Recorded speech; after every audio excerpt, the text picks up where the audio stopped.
নমস্কার বন্ধুরা, আমি এখানে কাঁঠালের চিপস করব। দেখো, এই যে কাঁঠালের কোয়াগুলো একদম পেকে যাওয়া না, কাঁঠাল দিয়ে করতে হবে। কাঁঠালের কোয়াগুলো একদম পেকে যেন না যায় এগুলো এরকম লম্বা লম্বা করে কেটে নিচ্ছি। দেখো, কোয়াগুলো দিয়ে এই যে আলু ভাজার মতন করে নিয়েছি।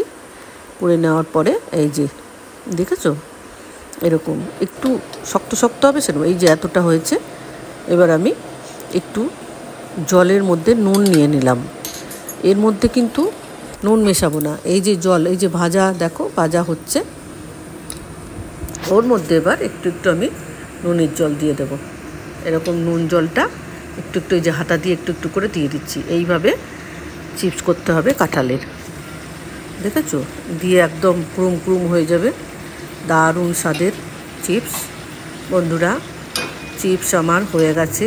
দেখো, ভালো লাগলে লাইক কমেন্ট শেয়ার করে দিও, একটু সাবস্ক্রাইব করে দিও। ভালো থেকো, সুস্থ থেকো। এই যে কাঁঠালের চিপস।